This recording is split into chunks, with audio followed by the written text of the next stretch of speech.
Shalom saudara, hari ini kita akan melanjutkan tema doa Bapa kami dan COVID-19 dengan satu pertanyaan. Apakah setelah menjadi anak Bapa, itu berarti kehidupan akan menjadi lancar, mudah, sukses, tanpa tantangan? Kita perlu belajar dari firman Tuhan. Tuhan Yesus berkata dalam doa Bapa kami itu adalah, berikanlah kami pada hari ini makanan kami yang secukupnya.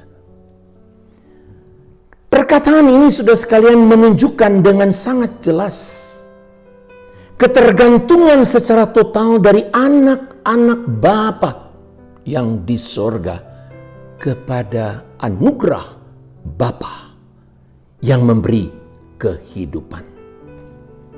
Manusia yang hanya debu adanya hidup oleh karena nafas kehidupan yang diberikan oleh Bapa, dan tidak ada satu detik pun dapat kita hidupi tanpa anugerah dari Allah. Saudara, itulah sebabnya Tuhan Yesus berkata, dalam ketergantungan total ini, manusia hidup bukan dari roti saja, tapi dari tiap firman yang keluar dari mulut Allah.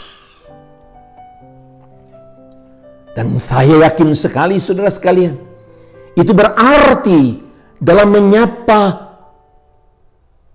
Bapa kami, berikanlah kami pada hari ini makanan kami yang secukupnya, menunjukkan dengan jelas saudara sekalian kesulitan untuk penyangkalan diri, karena doa ini mengatakan kami, bukan aku, menunjukkan kepada satu persekutuan, menunjukkan kepada satu kebersamaan.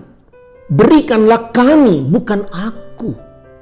Berarti di situ mengandung pengertian kepedulian terhadap kebutuhan orang lain juga yang kita doakan kepada Bapa di sorga. Dan relasinya pada waktu dikatakan makanan kami, kebutuhan kami secukupnya, seperlunya, itu menunjukkan saudara sekalian kebebasan dari ketamakan yang hanya mementingkan diri sendiri. Sudah ingat bagaimana Yakobus saudara sekalian berkata, ada orang-orang beriman dengan begitu mudah berkata kepada orang yang lapar, selamat jalan, makanlah dengan kenyang. Padahal orang ini tidak memberikan apa-apa kepada saudaranya yang lapar. Demikian juga Yohanes menyebutkan, apabila seseorang mempunyai kelimpahan harta, tetapi dia menutup hatinya bagi saudaranya, menutup pintu hatinya, bagaimana kasih Allah akan berada di dalam hatinya? Saudara sekalian, pagi hari ini saya mendapatkan satu berita dari teman yang mengatakan satu kalimat yang begitu indah, kalimat-kalimat yang indah saudara. Disebutkan begini, saat ini kita menghadapi badai yang sama, tapi kita berada di perahu yang berbeda.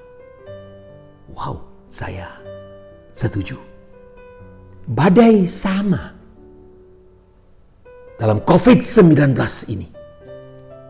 Sama. Tapi kita berbeda perahu.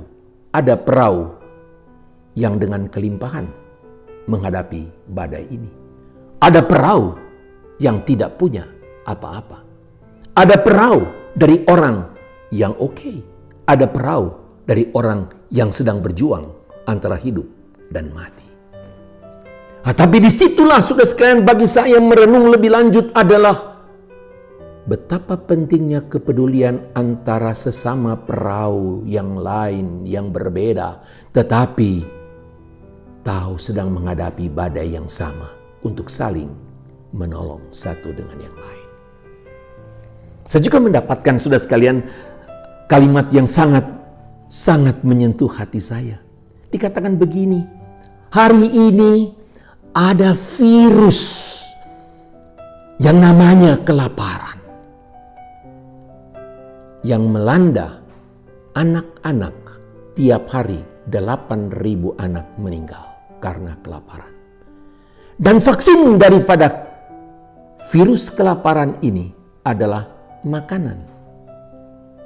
Dan vaksin itu banyak orang yang memilikinya, namun tidak memberikan kepada mereka yang membutuhkan. Tidak mudah, saudara sekalian, bukan? Untuk berbagi, tidak mudah. Itulah sebabnya saya mengatakan, bukan mudah jadi anak Bapa. Bukan. Ada banyak tantangan dengan keakuan sendiri. Kemudian saudara sekalian, Tuhan Yesus mengajarkan, ampunilah kami akan kesalahan kami seperti kami juga mengampuni. Saya dengan singkat mau mengatakan, saudara sekalian, pada waktu kita sebagai anak datang kepada Bapa, kita tidak punya hak sedikit pun untuk menerima pembebasan hutang dosa kita kepada Bapa. Tetapi kita menerima pembebasan itu sebagai anugerah. Tetapi saudara sekalian, bukankah pada sisi yang lain ada orang-orang juga yang berhutang kepada kita, yang tidak punya hak untuk hutangnya kita bebaskan. Tetapi kalau anak Bapa yang telah menerima pembebasan hutang itu, bukankah seharusnya dia pun membebaskan hutang daripada sesamanya, saudaranya? Dan bukankah itu yang juga disebutkan oleh Tuhan Yesus dalam Matius 18, perumpamaan 2 hamba dari seorang raja, yang satu mempunyai hutang kepada raja yang begitu banyak dan raja itu membebaskan, tetapi dia tidak membebaskan hutang daripada rekan sesama hambanya. Saudara sekalian, di sini menunjukkan sekali lagi betapa sulitnya saudara hanya dalam hubungan yang intim dengan Bapa, penyerahan yang penuh dan anugerah Tuhan, kita dapat dimampukan untuk dapat mengampuni sesama kita, saudara kita. Adakah saudara dalam kebencian? Masihkah harus menyimpan kebencian itu di tengah-tengah COVID-19 yang menggelisahkan, mengkhawatirkan? Kalau kita sudah mendapatkan berkat, bukankah kita harus mengerti apa tujuannya? Kalau kita sudah diampuni, bukankah kita harus mengerti apa tujuan kita diampuni? Kita diberkati untuk jadi berkat, kita diampuni untuk mengampuni. Dan itulah yang Tuhan Yesus ajarkan, dan memang tidak mudah, saudara. Kemudian saudara sekalian, Tuhan Yesus mengajarkan kepada kita, doa janganlah membawa kami ke dalam pencobaan, tetapi lepaskanlah kami daripada yang jahat. Kata pencobaan ini saudara sekalian seringkali disalah mengerti. Karena sebenarnya seturut dengan konteksnya, ada yang positif, ada yang negatif. Nah, secara singkat saya mau mengatakan saudara sekalian, yang negatif itu adalah yang pencobaan yang persis seperti pada waktu Tuhan Yesus berkata kepada murid-muridnya di Taman Getsemani. Berjaga-jagalah, berdoalah, supaya kamu jangan jatuh ke dalam pencobaan. Yang dimaksudkan kata jatuh di situ sebenarnya saudara sekalian masuk. Matius, Lukas memakai kata masuk. Markus menggunakan kata pergi ke dalam pencobaan itu. Saudara sekalian, artinya jelas di sini kita mengerti. Pada waktu Tuhan Yesus mengatakan, yaitu jangan bawa kami ke dalam pencobaan, itu adalah dalam pengertian yang negatif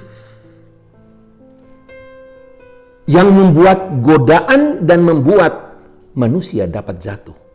Tetapi saudara sekalian, dalam sisi positif kita melihat Yakobus menyebutkan dengan sangat jelas sekali. Yakobus berkata dalam Yakobus 1 ayat 2 dan ayat 12, dikatakan di sana sepertinya berbahagialah pada waktu kita mengalami pencobaan itu. Petrus pun menyebutkan itu berbahagia, bergembiralah. Apa maksudnya itu? Itu artinya secara positif, yaitu bahwa ujian yang dihadapi, pencobaan yang dihadapi adalah cara Allah untuk mempersiapkan anak-anaknya. Kalau versi Yakobus, untuk mendapatkan mahkota itu. Versi daripada Petrus adalah untuk mendapatkan satu kehidupan yang tidak binasa, yang tidak layu, tidak dapat diambil oleh siapapun, yang tersimpan di sorga. Saudara sekalian, itu adalah yang dimaksudkan bergembiralah. Dengan kata lain, saudara sekalian, saya mau mengatakan pencobaan pada waktu kita menghadapi satu situasi yang tidak mudah itu, saudara. Maka jangan selalu kita berpikir yaitu bahwa oke, saya kehilangan sepeda, puji Tuhan dapat sepeda motor. Saya kemudian kehilangan mobil tua, puji Tuhan dapat ganti yang baru. Tapi sudah sekalian, bagaimana kalau kita kehilangan dan kita tidak dapatkan kembali? Bukankah Petrus mati sebagai martir? Bukankah Yakobus juga mati sebagai martir? Dan dalam sejarah gereja kita mengenal yang disebut dengan John Huss, the singing martyr, meninggal, mati syahid demi kebenaran, dan dia menyatakan keharuman bagi Kristus. Sekali lagi, itu berarti janji hidup yang penuh pengharapan adalah eskatologis yang tidak dapat diambil oleh siapapun juga. Terakhir, saudara sekalian, Tuhan Yesus mengajarkan, janganlah membawa kami ke dalam pencobaan, tetapi lepaskanlah kami daripada yang jahat. Lepaskanlah kami daripada yang jahat. Apa itu jahat? Dari luar boleh, tetapi saya secara singkat mau mengatakan, saudara sekalian, itulah yang disebutkan oleh Yakobus, yaitu dari keinginan hati. Dari suatu keinginan hati yang mengebu-ngebu, yang mengarah kepada kejahatan, yang terperangkap di situ, di dalam kejahatan itu. Itulah yang Tuhan Yesus ajarkan. Lepaskanlah kami dari perangkap itu. Lindungilah kami, kuatkanlah kami dalam pencobaan yang membentuk kehidupan kami. Tetapi juga, ya Tuhan, lepaskanlah kami dari perangkap-perangkap yang menjatuhkan kehidupan kami, yang ada dalam diri kami. Paulus berkata dengan sangat jelas sekali, siapakah yang dapat melepaskan aku dari tubuh maut ini? Syukur kepada Allah dalam Kristus Yesus.